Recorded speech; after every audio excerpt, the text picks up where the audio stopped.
ঠাকুরকে ঘুরিয়ে পুজো দেবেন কেন? পুজো যদি দিতেই হয় সরাসরি পুজো দেবেন। রায়গঞ্জ লোকসভা কেন্দ্রে তৃণমূল কংগ্রেস প্রার্থী সম্পর্কে এমনই মন্তব্য করলেন বিজেপি উত্তর দিনাজপুর জেলা সভাপতি বাসুদেব সরকার। শনিবার উত্তর দিনাজপুরে করণদিঘি বিধানসভার পিছলা গ্রামে বিজেপি নির্বাচনী কার্যালয়ে উদ্বোধনে এসে এমনই মন্তব্য করলেন বিজেপি জেলা সভাপতি। তিনি বলেন, 2021 সালে বিধানসভা নির্বাচনে বিজেপি টিকিটে তিনি জয়ী হয়েছিলেন। রায়গঞ্জের উন্নয়ন স্বার্থে তিনি তৃণমূল কংগ্রেসে যোগ দেন। বিজেপি বিধায়ক থাকাকালীন তিনি রায়গঞ্জ লোকসভা কেন্দ্রের তৃণমূল কংগ্রেসের প্রার্থী হয়েছেন। দেশের তৃতীয়বারের জন্য নরেন্দ্র মোদী সরকার প্রতিষ্ঠিত হবে। তর্কের খাতিরে যদি ধরেই নেওয়া যায় তিনি এই কেন্দ্র থেকে জয়ী হলেন, তবে তিনি এবার রায়গঞ্জ লোকসভা কেন্দ্রে উন্নয়নের স্বার্থে বিজেপিতে যোগ দেবেন। তাই রায়গঞ্জ লোকসভা কেন্দ্রে ভোটারদের উদ্দেশ্যে বিজেপি জেলা সভাপতি বাসুদেব সরকারের বার্তা, আপনারা ঘুরিয়ে কোনো ঠাকুরকে পুজো দেবেন না। পুজো যদি দিতেই হয় এবার সরাসরি ঠাকুরকে পুজো দিন, অর্থাৎ বিজেপি প্রার্থীকে ভোট দিয়ে জয়ী করার আহ্বান জানান। উনি বিধায়ক কম বলেন, ওনাকে জিজ্ঞেস করুন অথবা বিধানসভার রেকর্ড নিয়ে দেখুন। উনি আজকের তারিখ পর্যন্ত অফিসিয়ালি ভারতীয় জনতা পার্টি অর্থাৎ বিজেপির বিধায়ক। উনি বিজেপির বিধায়ক হয়ে তৃণমূলের টিকিটে তৃণমূল থেকে লোকসভা ভোটে প্রতিদ্বন্দ্বিতা করছে।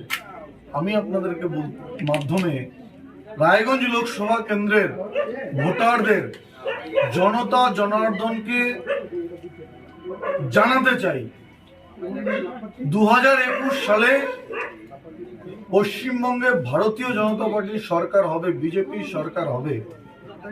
এই আশায় উনি বিজেপি দলে টিকিট নিয়ে বিজেপির টিকিটে নির্বাচনে প্রতিদ্বন্দ্বিতা করেছিলেন এবং রায়গঞ্জের মানুষ ওনাকে আশীর্বাদ করে বিধায়ক বানিয়েছিলেন।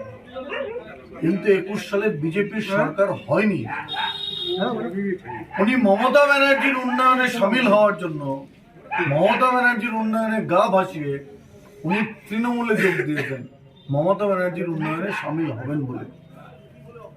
সেই বিধায়ক 2024 সালে বিজেপির আজকের ডেটেও বিজেপির বিধায়ক থাকা সত্ত্বেও আজকে উনি তৃণমূলের টিকিটে প্রতিদ্বন্দ্বিতা করছে বিজেপির বিরুদ্ধে তৃণমূলের হয়ে।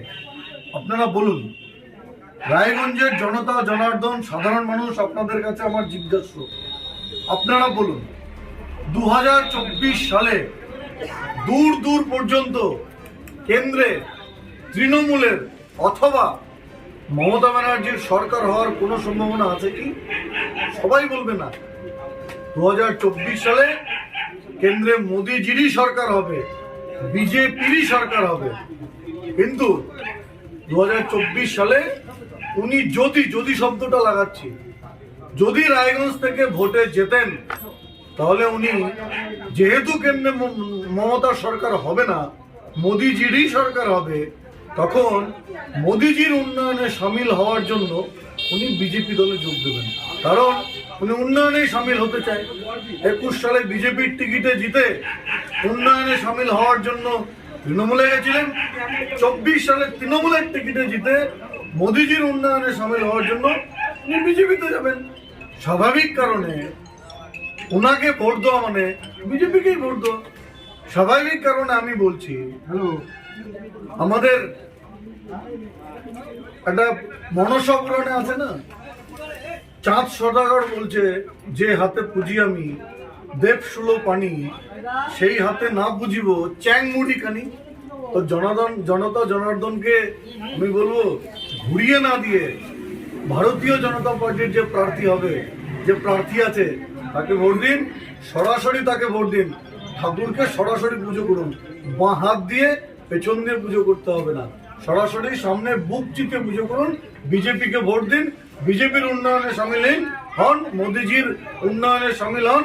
400 আসন নিয়ে এবার তৃতীয়বারের জন্য মোদিজির সরকার হবে, আপনাদের উন্নয়ন হবে।